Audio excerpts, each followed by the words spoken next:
Good morning students. मैं Rahul Verma, assistant professor EFM government PG college Pratapgarh से। आज हम पढ़ेंगे भारतीय रिजर्व बैंक के बारे में कि भारतीय रिजर्व बैंक की स्थापना कैसे हुई, आरबीआई एक्ट 1934 के बारे में।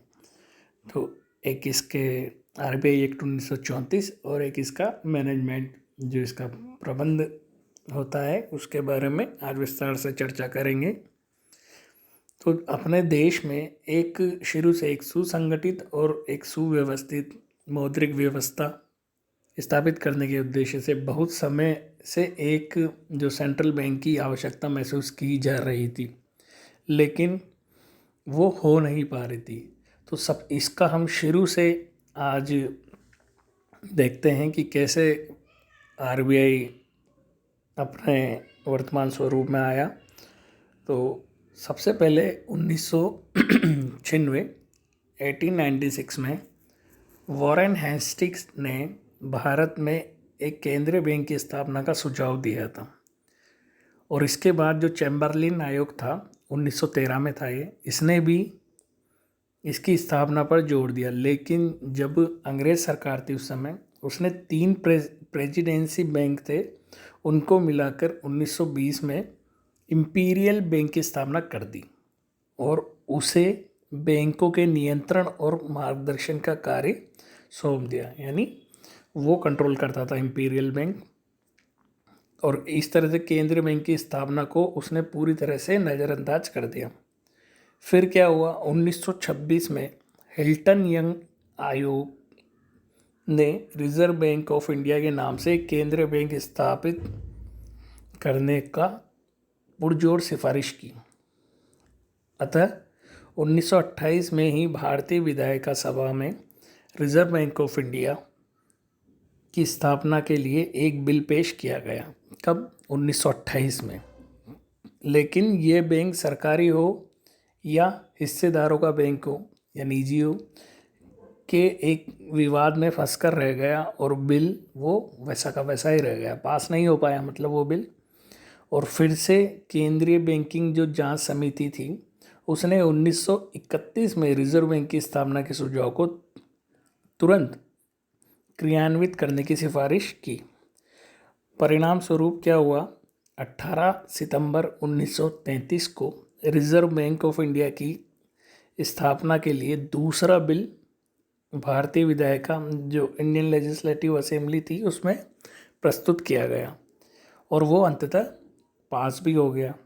और 6 मार्च 1934 को उस समय का जो तत्कालीन वायसराय थे उनके हस्ताक्षर हो गए और भारतीय रिजर्व बैंक अधिनियम 1934 प्रभावी हो गया। और 1 अप्रैल 1935 से रिजर्व बैंक ऑफ इंडिया ने विधिवत कार्य प्रारंभ कर दिया, यानी इसने काम शुरू कर दिया। नेक्स्ट अपन देखते हैं अब इसकी जो प्रबंध व्यवस्था है वो कैसी होती है। भारतीय रिजर्व बैंक की प्रबंध व्यवस्था, एक तो इसमें केंद्रीय संचालक मंडल होता है जिसमें 20 संचालक होते हैं। फिर गवर्नर, एक गवर्नर होता है, उसमें डिप्टी गवर्नर 4 होते हैं, संचालक होते हैं, डायरेक्टर होते हैं 15, जिसमें से 10 तो भारत सरकार मनोनीत करती है, 4 स्थानीय मंडलों द्वारा मनोनीत होते हैं, एक भारत सरकार द्वारा मनोनीत अधिकारी और सभी अंशकालीन होते हैं। तो इसके बारे में अब पूर्ण रूप से चर्चा करते हैं। जो केंद्रीय संचालक मंडल है उसका गठन इस तरह से होता है, उसमें क्या होता है, एक गवर्नर होता है, उसकी नियुक्ति कौन करता है, केंद्र सरकार, और इसका कार्यकाल 5 वर्ष की अवधि का होता है। ये गवर्नर, ठीक, इसका कितने साल का होता है, 5 साल का कार्यकाल होता है और इसकी नियुक्ति दोबारा भी की जा सकती है। फिर आता है अपना डिप्टी गवर्नर, जो अधिक से अधिक 4 हो सकते हैं, इनकी नियुक्ति भी केंद्र सरकार द्वारा की जाती है और इसका कार्यकाल भी होता है 5 साल का। ठीक है, गवर्नर का 5 साल का, डिप्टी गवर्नर का भी 5 साल का होता है और इनकी नियुक्ति दोबारा भी की जा सकती है, यानी इनको दोबारा भी अपॉइंट किया जा सकता है। फिर आते हैं अपने 4 तो होते हैं, ये निदेशक केंद्र सरकार द्वारा मनोनीत किए जाते हैं। यानी जो 15 संचालक है उसमें से जो 4 डायरेक्टर होते हैं वो भी केंद्र सरकार द्वारा मनोनीत किए जाते हैं, और इनका मनोनयन रिजर्व बैंक के प्रत्येक, ये वाला पॉइंट में, रिजर्व बैंक के प्रत्येक स्थानीय निदेशक मंडल में से किया जाता है। जो ये स्थानीय मंडल है ना, ये 1 2 3 4 स्थानीय मंडल है, इनमें से प्रत्येक में से किया जाता है। इन चारों को एक एक डायरेक्टर इन मंडल का होता है। फिर 10 डायरेक्टर होते हैं अपने, वो भारत सरकार द्वारा 4 साल की अवधि के लिए केंद्र सरकार द्वारा मनोनीत किए जाते हैं। यानी इनकी अवधि, ये जो 10 भारत सरकार मनोनीत करती है ना, ये वाले 10, इनकी अवधि होती है 4 साल। और नए निदेशक की नियुक्ति होने पर ही पुराने निदेशक का कार्यकाल समाप्त माना जाता है। यानी नया आ जाएगा तो पुराना ऑटोमेटिक ख़त्म हो जाएगा। और फिर एक जो होता है वो भारत सरकार द्वारा, केंद्र सरकार द्वारा मनोनीत अधिकारी होता है। ये भारत सरकार का वित्त सचिव, फाइनेंशियल सेक्रेटरी होता है, जो सरकार की इच्छा अनुरूप अवधि तक कार्य कर सकता है। जो सरकार की इच्छा होती है जब तक इसको रख सकते हैं। कौन होता है ये? एक ये वाला कौन होता है? ये होता है आपका वित्त सचिव, फाइनेंशियल सेक्रेटरी। अब इनको वेतन क्या मिलता है, भत्ते क्या मिलते हैं, कार्य कैसे करते हैं, इसके बारे में देखते हैं। तो जो रिजर्व बैंक का गवर्नर होता है, ये गवर्नर तथा उसके 4 डिप्टी गवर्नर पूर्णकालिक अधिकारी होते हैं, और उनका पूरा समय बैंक के प्रशासन में लगता है। इनके वेतन भत्ते केंद्र सरकार की सहमति से केंद्रीय निदेशक मंडल द्वारा निर्धारित किए जाते हैं। ठीक है, जो इनका बोर्ड होता है, सेंट्रल बोर्ड ऑफ डायरेक्टर, ये निर्धारित करता है केंद्र सरकार की सहमति से। इसके अधिकार क्या होते हैं? रिजर्व बैंक का जो गवर्नर होता है वो एक प्रमुख अधिकारी होता है। वह केंद्रीय निदेशक मंडल की सभाओं की अध्यक्षता भी करता है तथा बैंक के पूरे कार्य के संचालन की देखरेख करता है।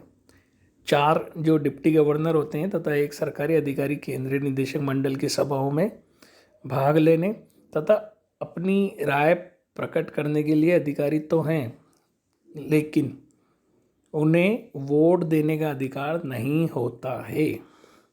ठीक है, जो 4 डिप्टी गवर्नर होते हैं और एक जो सरकारी अधिकारी होता है केंद्रीय निदेशक मंडल की, ये सभाओं में तो, मीटिंग में तो भाग लेते हैं, लेकिन वोट देने का इनको अधिकार नहीं होता है। इस प्रकार जो सेंट्रल बोर्ड ऑफ डायरेक्टर होता है, उस मंडल के 20 में से केवल 15 निदेशक को ही वोट देने का अधिकार है। यानी ये जो 20 संचालक हैं ना, इसमें से खाली ये 15 वाले ही वोट देंगे। बाकी गवर्नर, डिप्टी गवर्नर वोट नहीं देते हैं, वोटिंग राइट नहीं होता। तो अब गवर्नर की अनुपस्थिति में क्या होगा? गवर्नर की अनुपस्थिति में उसके द्वारा मनोनीत डिप्टी गवर्नर केंद्रीय निदेशक मंडल की सभाओं की अध्यक्षता करने तथा वोट देने का अधिकारी होता है। ठीक है, अगर गवर्नर एब्सेंट है तो डिप्टी गवर्नर अध्यक्षता करेगा और वोट देने का अधिकारी होगा। अब इनके निर्णयों की वैधता क्या होती है? जो केंद्रीय निदेशक मंडल जो भी निर्णय लेता है, सभी निर्णय, चाहे कोई पद खाली भी क्यों ना हो, वैध माने जाते हैं और रिक्त पद के आधार पर किए गए निर्णय को चुनौती नहीं दी जा सकती है। फिर नेक्स्ट आता है अपने स्थानीय मंडल। जो 4 स्थानीय मंडल हैं, तो जो आरबीआई एक्ट है, इसमें बैंक के अच्छे संचालन को देखने के लिए उसकी दृष्टि से इसके प्रशासन की इकाइयों को 4 भागों में बांट दिया है और 4 अलग अलग स्थानीय बोर्ड बनाए गए हैं, जैसे पूर्वी क्षेत्र, पश्चिमी क्षेत्र, उत्तरी क्षेत्र, दक्षिणी क्षेत्र। जो पूर्वी क्षेत्र है, इस क्षेत्र में अरुणाचल, असम, नागालैंड, मणिपुर, मिजोरम, त्रिपुरा, मेघालय, पश्चिम बंगाल, बिहार, उड़ीसा, सिक्किम, अंडमान निकोबार द्वीप समूह शामिल है और इसका हेड ऑफिस जो है, मुख्यालय कोलकाता में। ठीक है, यानी पूर्वी भारत का जो पूर्वी भाग है, पूर्वी भाग में ये अरुणाचल प्रदेश, असम, मणिपुर, ये सब आते हैं, बंगाल वगैरह। ठीक है, और इसका मुख्यालय कहाँ है? कलकत्ता में। नेक्स्ट आता है पश्चिमी क्षेत्र। Western zone. तो इसमें जो भारत का पश्चिमी भाग है, पश्चिमी भाग में कौन से क्षेत्र आते हैं? मध्य प्रदेश आता है, आपका गुजरात आता है, महाराष्ट्र आता है, गोवा आता है, दमन दीव आता है, अपने राजस्थान या राजस्थान उत्तरी क्षेत्र में आएगा। बाकी पश्चिमी क्षेत्र में मध्य प्रदेश, गुजरात, महाराष्ट्र, गोवा, दमन दीव, और इसका मुख्यालय कहाँ है? मुंबई। ठीक। फिर नेक्स्ट आता है अपना उत्तरी क्षेत्र। उत्तरी क्षेत्र में जम्मू कश्मीर, पंजाब, हरियाणा, यानी भारत का उत्तरी भाग, जम्मू कश्मीर, पंजाब, हरियाणा, हिमाचल प्रदेश, चंडीगढ़, दिल्ली, राजस्थान, अपना राजस्थान उत्तरी क्षेत्र में आता है, और उत्तर प्रदेश। और इसका मुख्यालय कहाँ है उत्तरी क्षेत्र का? दिल्ली में, नई दिल्ली में। फिर साउथ जोन यानी दक्षिणी क्षेत्र, इस क्षेत्र के अंतर्गत कौन से आते हैं? आंध्र प्रदेश, कर्नाटक, तमिलनाडु, केरल, पांडिचेरी, लक्षद्वीप आदि आते हैं, और इनका मुख्यालय कहाँ है? चेन्नई। चेन्नई में इसका मुख्यालय है दक्षिणी क्षेत्र का। तो इनमें सब में 5-5 डायरेक्टर होते हैं। तो इनका गठन कैसे होता है? 4 स्थानीय मंडलों का। जो आरबीआई एक्ट है, इनमें इन अलग अलग क्षेत्रों में मतलब समुचित बैंकिंग विकास को देखते हुए प्रशासन के लिए प्रत्येक क्षेत्र में एक एक स्थानीय मंडल का गठन किया गया है, जिसकी जो कैसे होते हैं वो देखते हैं अपन। यानी प्रत्येक स्थानीय मंडल में कितने डायरेक्टर होते हैं? 5। इनकी नियुक्ति भी केंद्र सरकार उसी क्षेत्र के निवासियों में से करती है। यानी पूर्वी क्षेत्र का डायरेक्टर पूर्वी क्षेत्र का ही होगा, निवासी होगा।